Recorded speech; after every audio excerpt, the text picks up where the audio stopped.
आप टीकमगढ़ छतरपुर लोकसभा से चौथी बार प्रत्याशी बनाए गए हैं। विकास अभी क्या हुआ है? 3 बार आप सांसद रह चुके हैं, मंत्री भी अभी हैं वर्तमान में।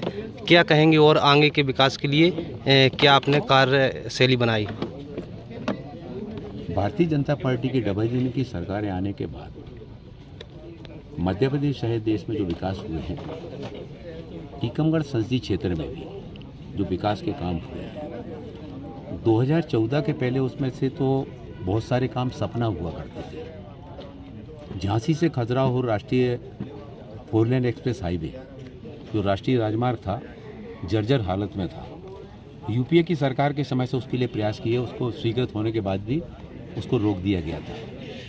2014 में जब माननीय नरेंद्र मोदी जी देश के प्रधानमंत्री बने, उस काम को माननीय गडकरी जी के माध्यम से आगे बढ़ाया और आज इतनी अच्छी श्रेष्ठ उत्तम गुणवत्ता युक्त वो 4 लेन एक्सप्रेस हाईवे बना।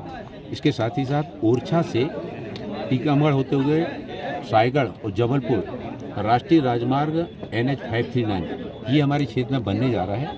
टीकमगढ़ जिला राष्ट्रीय राजमार्ग के नक्शे पर नहीं था, लेकिन अब राष्ट्रीय राजमार्ग के नक्शे पर आ गया। जो राष्ट्रीय राजमार्ग बनने से जहां परिवहनों का संसाधन बढ़ता है, किसी भी क्षेत्र के विकास के लिए सड़कों के साथ साथ रेलों का भी होना बहुत आवश्यक है।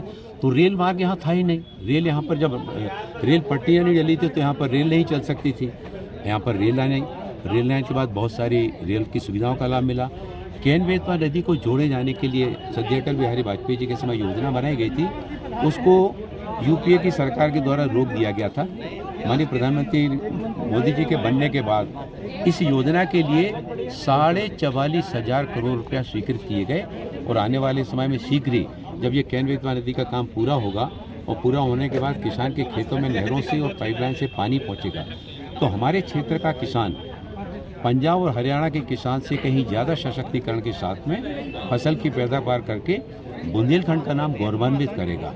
हमारे क्षेत्र में टीकमगढ़ में मेडिकल कॉलेज की मांग बहुत लंबे समय से हो रही थी, उसके लिए भी राज्य सरकार के द्वारा स्वीकृति दी गई। छतरपुर में भी और मेडिकल कॉलेज की स्वीकृति दी गई, एक विश्वविद्यालय बना। टीकमगढ़ में एलिम्को का जो दिव्यांगजनों के लिए सहायक उपकरण बनाने का यूनिट है, उसका कानपुर की एक यूनिट टीकमगढ़ में भी लगने जा रही है।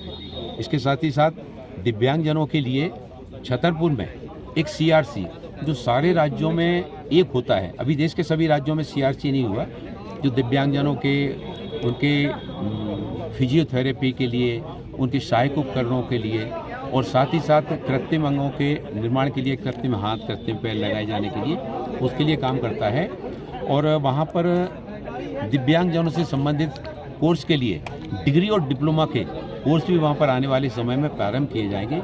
ये बहुत सारे काम जो कि माननीय प्रधानमंत्री नरेंद्र मोदी जी के नेतृत्व के बाद हमारे क्षेत्र के लिए मिले हैं। आने वाले समय में 10 साल में जो काम हुआ है, आने वाले 5 साल इस देश के विकास में अपनी महत्वपूर्ण भूमिका का निर्वाह करेंगे और हमारे क्षेत्र के विकास में भी सरकार का हमको योगदान मिलेगा, लाभ मिलेगा। टीकमगढ़ जिले में सबसे ज़्यादा बेरोजगारी है, क्या कहेंगे आप? देखिए, मैंने बताया कि मतलब एलिम्को की यूनिट फैक्ट्री जो है ना, वो यहाँ पर टीकमगढ़ में प्रारंभ होने जा रही, जो कि कभी किसी ने इस बारे में सोचा ही नहीं। आज एलिम्को की यूनिट आई है। जब रेलवे की सुविधाओं का विस्तार आज टीकमगढ़ में हुआ है, सड़क मार्गों का विकास हो रहा है, NH भी बनेगा। जब इस तरह की सुविधाएं जुटती हैं तो इस तरह के औद्योगिक गतिविधियों को आगे बढ़ाने में उस पर बल मिलता है, प्रश्रय मिलता है।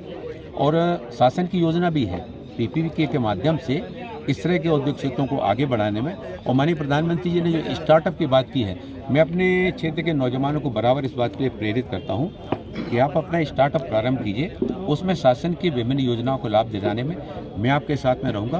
उद्योगपतियों का भी मैं आह्वान करता हूँ कि वो आगे आएँ और शासन की योजना का लाभ लेकर यहाँ पर अपना उद्योग धंधा स्थापित करें। शासन से जो सब्सिडी मिलती है और टैक्सेशन का जो रिबेट मिलता है, वो सारा का सारा उनको दिलवाने का मैं पहल करूँगा।